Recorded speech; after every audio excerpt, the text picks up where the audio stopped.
Hello and welcome to Property Mastermind Podcast, episode 206. Today, we are going to discuss real projects from real property developments. You're going to learn a lot, the good bits, the bad bits, and the things you're going to want to know. So let's jump on into episode 206.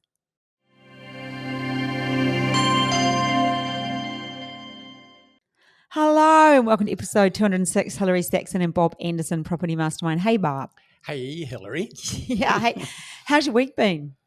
Pretty good. Yeah. Not as cold as last week. Thank goodness. I suffered badly last week. I was in Port Douglas last week. It was quite. I know you weren't suffering up there. Hey, no, it was great quite weather. warm. Yeah, very nice. Had a good time. I did have a good time. Hey, today we're talking real stories from real developers, and we've just picked 4 people from our community. We thought we'd just unpack those and decide, well, really inform you of the good things that happen, the things that you may not think are great, and where things can get to from maybe starting off good and turning bad, and maybe starting off bad and turning good. So anyway, we'll unpack these 4 projects that we're going to talk about. Before we do, Bob, what's your tip for the week? I know. What? Hard work pays off. Mm-hmm. Talking about you. I just found out today I thought you were nominated for 1 award. As it turns out, you're nominated for 3 awards and you're already in the top 5. I'm a finalist in 3. A finalist? Yeah. Tell me. So they're in the Raw Business Awards, as in ROAR, Raw. I'm in the Best Author Blogger because of my book, 3 Ones In. Always on the table, just in case.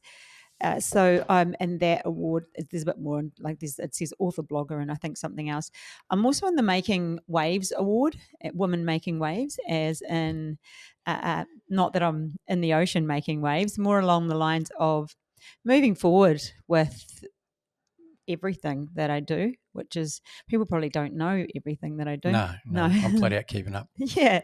And because this isn't my only podcast, and the other one is the Best Podcast and Voice, Women's Voice, I think it is. So I have the Bounce Back Better podcast, which is about really motivation. And I started off really for women, but it's really everyone now. I don't go so much she, and it's really around people realizing that they've got one life, they need to make the most of it.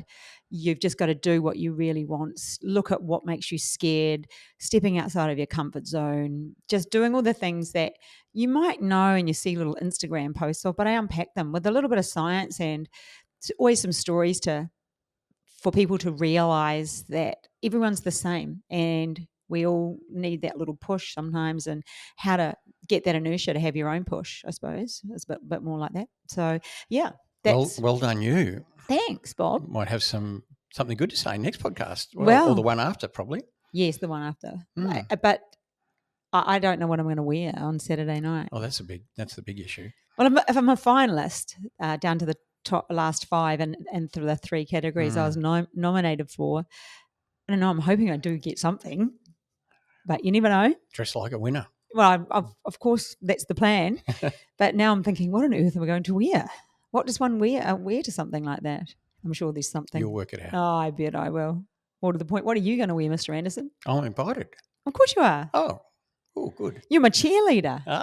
Bag carrier. Yes, you're my big I'll cheerleader. carry your bags for you. Thank you. Not sure. I've heard it's a bit up there, a bit upmarket. It is. Oh, well, I'll work it out. I've got a couple of days to make a rush. Okay. My sale over yet? Oh, yeah, the my sale. Oh, I think it might be. I'm not sure. Okay. Anyway, enough about me and your tip for the week, but thank you for that. We'll let everybody know how I go. It's exciting. Okay, so we're giving away the book, as usual, Property Millionaires Exposed, and this week is going to Jisoo Kim. Jisoo, we spoke this week or last week, and look forward to speaking with you again. And this book will be in the post to you, straight to page 121, straight to the ballroom. And you'll enjoy reading about the different types of property strategies. Okay, Bob, let's unpack the real stories from real developers. And I'm going to start with a couple that I'm getting on here soon, because they keep saying, yeah, but some people are so nervous about podcasts being on them. But anyway, they'll come on. About Stefan and Debbie from Victoria. And let's begin with they did just explain what the actual project was, and then we'll talk through the negatives that happened for them initially. So what did they end up? What did they want to do initially? Well, they wanted to do a townhouse project. So it's in Melbourne. So they chose an area, they chose their patch. One of the things I really liked about what they did, they're scientists. So they're very much, how would I put it? They don't let emotion get in the way. They're very scientific about their approach. They're driven by not chemistry formulas or whatever these days, but they're driven by numbers, as you would in property development. And so they had spreadsheets and they were getting all sorts of numbers to refine their patch. And that was impressive. You know what, I don't want that to sound confusing for people because they shared their spreadsheet with me. They kept it really simple, but they just took the data they needed and they made the decision on their patch based on the research that they did, and they just put it on a spreadsheet, and then it was like, obviously we're going there. It was really simple for them, but that was perfect. They really analysed the data by just doing the research, writing it down and taking a look instead of storing it in their head, I think, which was probably would be my type of approach. Yeah, it was simple. I mean, Yes. it's a simple spreadsheet, nothing complex about it. Any project could do it and follow that easily. So, but that impressed me with them. Mm. And so, after a little bit of looking around, they did find an opportunity, and it was a property that had an existing house on it, but the house was in pretty poor state. In fact, you couldn't rent it. So that's a bit of a disadvantage.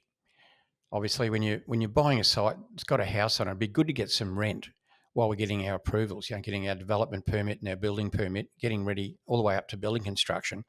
What we like to do, if we're going to demolish the house, is to be able to rent it. In their case, they couldn't. It was beyond it.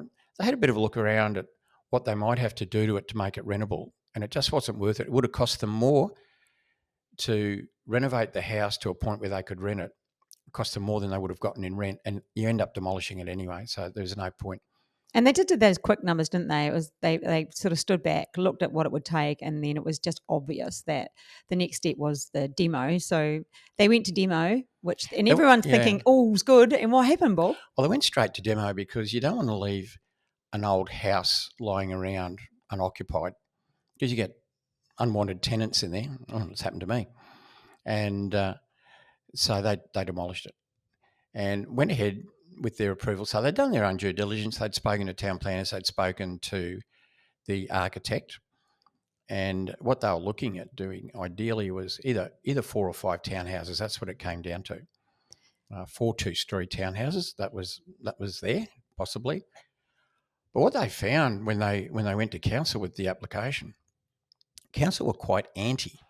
Something new had just come in to the planning scheme where council wanted to up the density in that area. And what council told them is it's just absolutely ridiculous. Yeah, hold on. Everyone hold your horses here. They didn't want them to do townhouses. They wanted them to do apartments, but not just on their block. They asked them if they would buy the neighbour's property. Which wasn't for sale. Probably some lovely old couple in there just, wanted to spend their last years there. Who knows? And build an apartment block. Well, 2 things. One, the neighbour's property wasn't for sale. That wasn't on their plans, and they couldn't afford it. They just couldn't afford it. Even if the property was for sale, then you've got to build a bigger building, an apartment building. It was just ludicrous that the council would go back to them and say, we want you to do more and we want you to buy the neighbours, and it wasn't even for sale. This is one person within the council. Yes. And I was saying to them, I'm sure that can't be a council policy, but that's what can happen sometimes. And some states are worse than others, where you get these I call them little Hitlers in there. The only chance they've ever got of any power in their whole life is, working in their funny little job. And they get off on it. And that was one of these cases. And it took a lot. Town planners spoke to council. They didn't get anywhere. Architect spoke to lawyers, and it looked like we're going to lodge something and then head straight to BCAT. Just lodge it, treat it as a deemed refusal as soon as possible, and then head off to VCAT. Let's just go back a step. So you're talking well, the we is because Stefan and Debbie are in the mentoring program. Yeah. So that's why we know so much about the project. So that's one thing. You're all over it. I say we because I I get so involved in our students' projects. Yeah, yeah. It's like we do them together. So you mentioned a word when you said you went to VCAT. You said we will lodge. What did you say? Because there's a word I hadn't heard you say. A deemed refusal. Oh, a deemed. Oh, okay, got you. Makes sense. Because sometimes council just sit on something. Mm. Like you put an application in, there's certain timeframes by which they're supposed to do something, but who holds them accountable? So, and they can just sit there and stretch and not do anything. So the point is, as soon as they've reached the time when they're supposed to do something, you just jump in, bang, deemed refusal. I'll take that as a no, even though they haven't said no. I'll take it as a no, and I'll go straight to court. What is that time frame, Bob? Well, it varies from state to state. So Victoria, 4 years. Well, no, I'm joking. It is a state thing. Yeah. That sort of legislation around timeframes, and they can be quite. They're not supposed to be flexible, but they can be made flexible by little tricks that council can do to you. So we looked at doing that, and one good thing that happened is that person moved jobs. Somebody else came in, and they were a bit more amenable, a bit more realistic, and there's still a bit to prove, but got it to a point where we could actually lodge something that had a reasonable chance of success. And it ended up with some 3-story townhouses in there. So up the density a bit. So they're trying to get up density from the 4 2-story townhouses. So it ended up 2 stories and 3 stories. So we did sort of go down that, we'll give you some more density sort of line, but not apartments. And couldn't anyway because the block was too small for apartments. That's why they wanted them to buy their neighbours. So, Bob, you mentioned the time frame, after you lodged, because I remember that the council sat for so long. What was the time on that, even though you're pressing and pressing? 6 months and like almost nothing back. Yeah. Yeah, so that it did eventually get an approval. It took a while. And the unfortunate thing was that the house had to be demoed because there was no way they could rent it. No rental, yeah. So now you got this extended amount of time, no rental. I mean, we knew there'd be no rental for the normal amount of time. Now we've got this extended amount of time. So that hurts because you're paying interest on it every day. Well, every month. It's stressful for the developer, and that's one of the negatives of that, meaning that they've got that holding cost with nothing coming in. On the flip side, though, what did that mean? Because over that time, property values did increase. Well, they went down a little bit at the beginning because that was sort of not long after COVID, and so it's looking, well, we're going to get an approval, and build costs are going up a bit. Sale prices are sort of hovering, and so it looked very marginal at one point. One of the good things to happen, because there's a bit of good, bit of bad, they got a great builder and a very efficient, neat, fast builder. Had all 3 things. The builder with 3 things.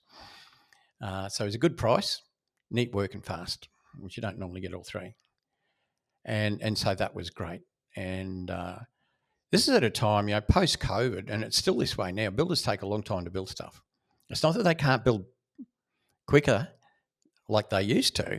They like to stretch out long contracts. That's why you have builders doing 9, 12 months for a duplex. We used to build 5-story buildings in 9 months. But in this case, the builder did it about the same speed we used to do back in the old days before COVID. So I think it was about 8 months, 8.5 months, he had the whole 5 townhouses up, including 3 stories, because they're slower to build, with scaffolding and everything that goes into a 3-story townhouse. So that was great. That was a win. I actually also remember with those guys, I think during that time while they were waiting on stuff and things were going slow, didn't they do a reno at the same time? Yeah, I'm not sure if they actually did that reno, but they've certainly... While they were waiting. Something popped up because they found you. That was their background. Yeah, they found you through, they'd done Cherie Barber's course, and you used to have the Property Mastermind course Cherie used to have on her site back in the day. And then that's when they found you, Property Mastermind, and came searching. But then they thought, while we're waiting, I'm pretty sure that's what they did. But so, they went ahead, they did the 5 and they had a great builder, timeframes were good, and they had a fantastic result, which we found out, by the time it's finished, it's like, yay, it was so good. And they got, they made a great amount of money and had a really great experience. Yeah. So what should have been a 2-year project probably turned into a 3-year project. Yeah. So that has an effect. But then there was some good things as well. So they got out okay. Made a nice profit. But yeah, certainly some things in there. I can't say you can learn from them really, because what happened to council shouldn't have happened. And that just happens, doesn't it, sometimes? Well, they can, yeah. Yeah. I mean, nobody knows better than I do. No. I've had my wars. Yeah, exactly. Crikey. So that was a great outcome for them. And I know they've got another one underway now. So I'm hoping be great to hear if they got the same builder, because obviously he's a winner. So they will, for sure, if they're developing around that area. And they know the area so well, so they will be. Oh my gosh, I'm actually going to give them a call, builder, see what's going on. Hmm. Alrighty, so that's that one. The next one, Bob, I wanted to talk about, which was also affected by council, and this isn't a slinging off the council match, but it's really good to point out when things go wrong and then how they can be turned into something fabulous. So I'm going to talk about Kyle, the accidental developer, and at the same thing. It was that end of COVID era, like just that messy time. So explain what happened to Kyle. So Kyle bought a property. Oh, actually, we did interview him. So we'll go. There isn't. If you wanted to find that, we interviewed Kyle. I can't remember. It would be about put in the notes. Yeah, maybe around 150 somewhere. I'm thinking. But anyway, sorry. So Kyle bought a parcel of land with a house on it, small acreage, and his intention was to subdivide it into 2 lots. One lot would have the existing house, and the other lot they're going to build a house, and his mother-in-law was going to live there. So they got on really well with mum-in-law, but obviously 2 houses is better than living in one with mothers-in-law. Although with yours, I reckon it'd be fun. Yeah. But yeah, and that's what he wanted to do. So he rocked up at council just to say, well, look, how do I go about, this is before we met him, how do I go about subdividing this block into 2? And council came back and said, well, we don't want you to subdivide it into 2. We want you to do a smaller subdivision of 600 metre lots or thereabouts. So I think they wanted him to turn it into 12 or 10. Well, it just happened to work out about that many. They didn't tell him how many. Oh, right. But if they're that size, I think it worked out about 12. And so all of a sudden, in his mind, he's gone from just cutting a block of land in half and building a house to doing a 12-lot subdivision potentially. And that freaked him out a bit. As it would. Most of us would be pretty happy. But Kyle hadn't planned for that, and he'd never done anything like it and wasn't planning to be a developer. He just wanted to cut this thing in half, and mum-in-law lives next door and life goes on. So that's when he approached us about joining the mentoring program to hold his hand through this thing. He was terrified. Yeah, he was absolutely now he's terrified. The opposite. Oh, yeah, now he's bulletproof. But he had the same thing. So the council came back with making it bigger and more. And that did happen. There were some other things. He had problems with the council with, was it power or water? Well, there was some issues with power, which is the electrical authority. And they wanted him to pay for infrastructure to put the power on to his site. But then there was another subdivision very close by that also needed the power. And so there's a bit of a Mexican standoff, like who gets the power first pays for the power and the other one piggybacks. So that was a little bit of argy-bargy for a while. Well, that sorted itself out between the two of them. That sort of worked out okay. But then, there was a win. Well, there's a couple of wins for Kyle, really.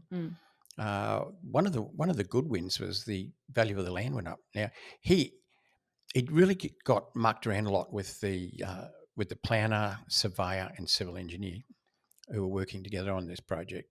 It was post-COVID, but civil engineers and surveyors were just so busy in that post-COVID period. They'd quoted him 4 months, and it took 12. And I was going through the same thing myself at the same time, with engineers just grabbing work and quoting you a time frame that would have been normal in the normal days, but it went forever. The only good thing about it is the market settled down and then prices went up.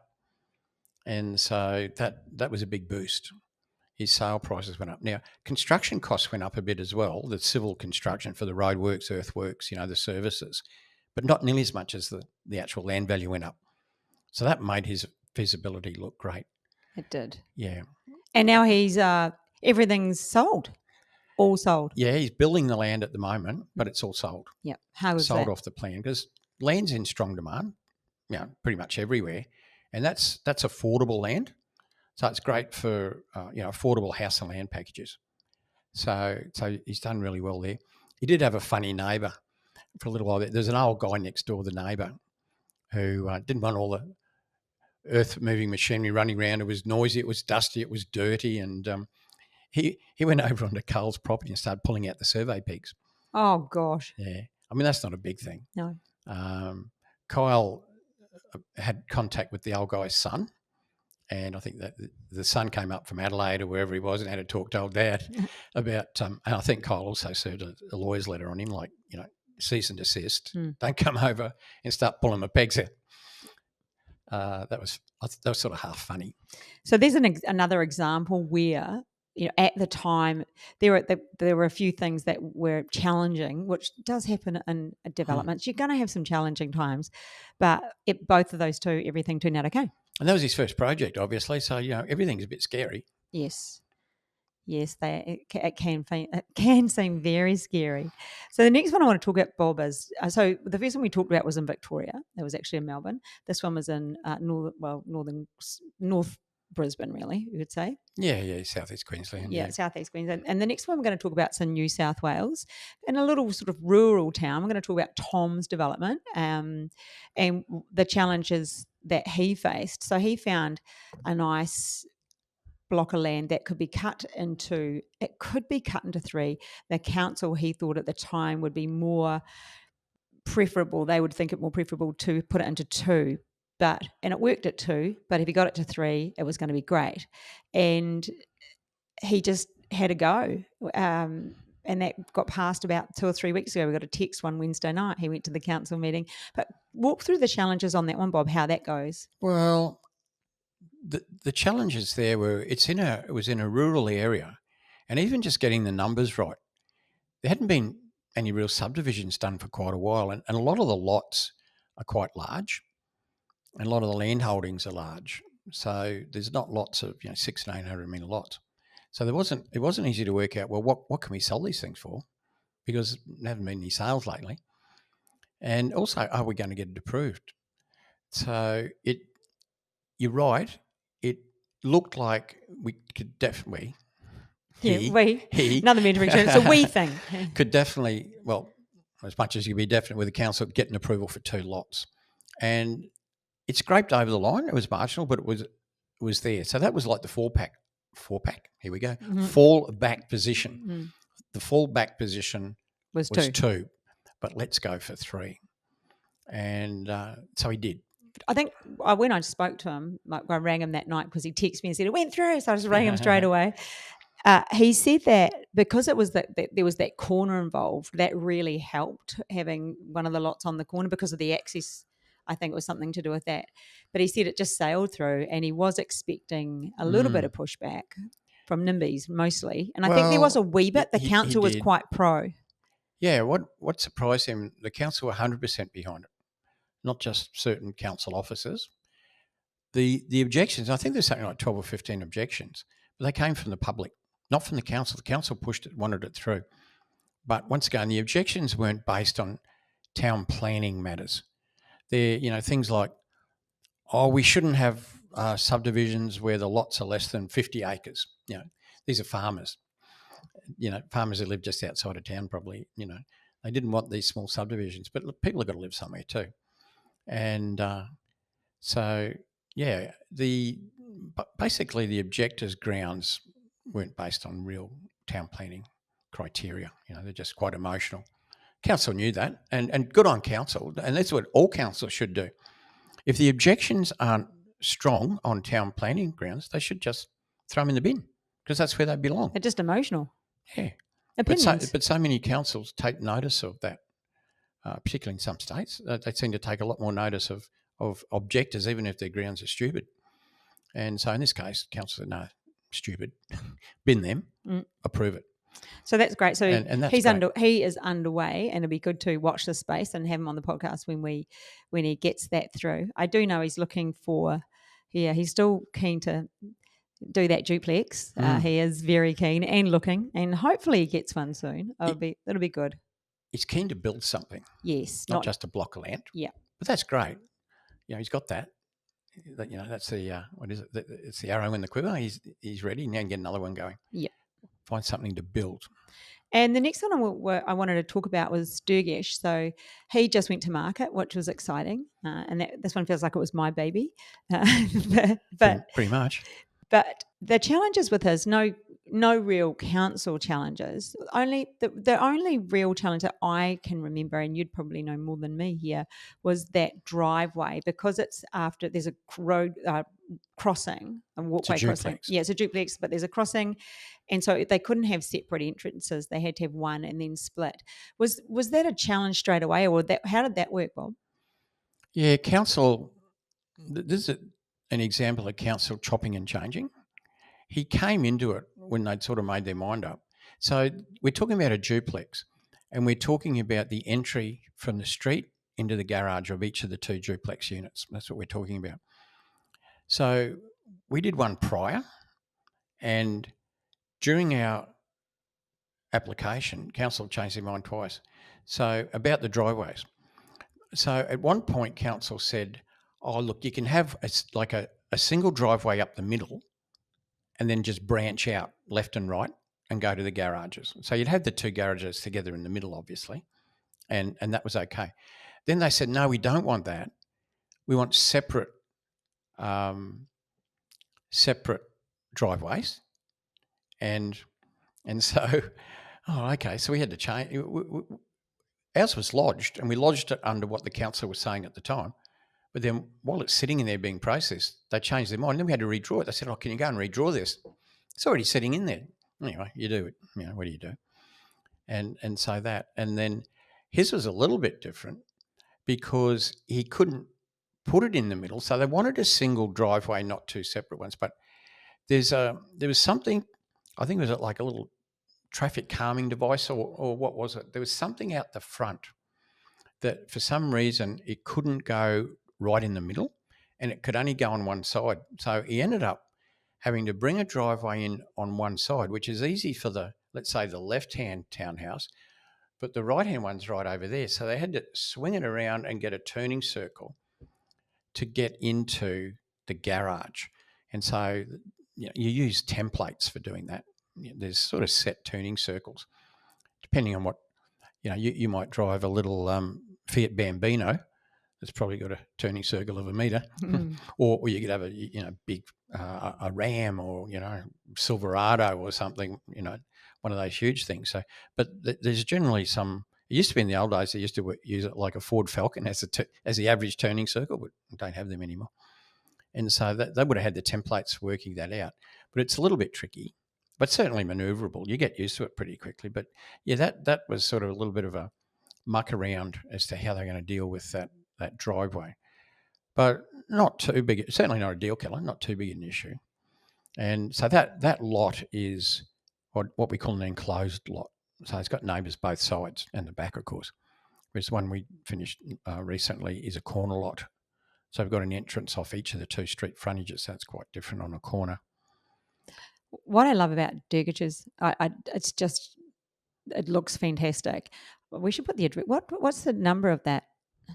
Oceanic. It must be about. It's about roughly 136. 136 Oceanic Drive. So if you're a real estate because ours is 146. Yeah, 146. So it's about. Does the numbers get bigger or smaller when they go that way?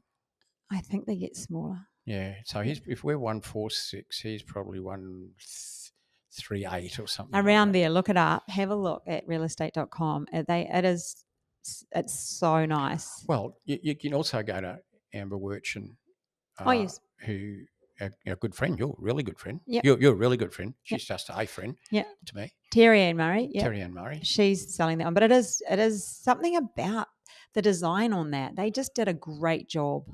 I really like that. It's got a fabulous feel when you walk in. I really love it. Yeah, vaulted ceilings in the living area. Yeah. Yep. No, it looks great. So that was his only real challenge with that. Hit the market. So I'd love to hear if they get a sale. Tell the story on that. about how he got it though. I have told it on this podcast before, but quickly. Not everybody listens to every podcast. Exactly. Well, he rang me. He's like, "Hello, I need a buyer's agent because I'm really struggling." And I said, "Okay, I've got just the guy for you." I gave him to somebody else this morning too. Anyways, he got the buyer's agent, but he'd done the homework and he understands how we teach people to look for a site. And he'd done the homework. He was good to go, but he was just struggling to find something. The buyer's agent rang him and said, look, it's off market now. It's going on the market tomorrow. Make an offer. And there were 2 offers made. And the reason that they picked his, even though it was a little bit less, was because the owner lived in Sydney. His mum lived in the house, and it was a 2-storied house. And there were lots of kids, grandkids, family members sponging off Nana. And she, I don't think, could get down the stairs. I think she was pretty much landlocked upstairs. And so the actual owner of the house, whose son just said, just sell it, take the first offer. And he was just so lucky that he got that and got it for such a great price. So, yeah, fingers. His contract was unconditional. Yes. Even though it was... it's only 30,000, I think. Wasn't much in it. Yeah. Yeah. But he went unconditional where the other one had subject to. And sometimes if you've done your homework and it comes down to subject to or unconditional, job's done. Yeah, so good. But really worth having a look at that property. So, Bob, they were the 4 that I wanted to talk about today, just looking at how things can go. You know, there's always going to be a hiccup. There's going to be something negative. But if you, especially working with Bob, because everything's like just plain sailing, there's not too many. Don't get too rattled too much, because I suppose you've had most of the bumps. You know how to deal with them. But everyone got through and things are looking good. So great stories here. I think if anyone's interested in property development, it's a great time to join us. We've actually got a workshop coming up in September on the 19th, 20th and 21st. That's in the Gold Coast, and that's a phenomenal event. It's something you might want to consider coming to. Anyway, as per usual, if you'd like to have a chat with me about how it is that we could possibly help you, whether you want to be learning property development or perhaps investing in one of ours or one of our mentoring students, feel free to reach out, Hilary@propertymastermind.com.au. Otherwise, there'll be a link below to have a chat. Bob, thanks so much for your memory and helping me out with that one. And we'll catch you again next week. Bye for now. Bye now.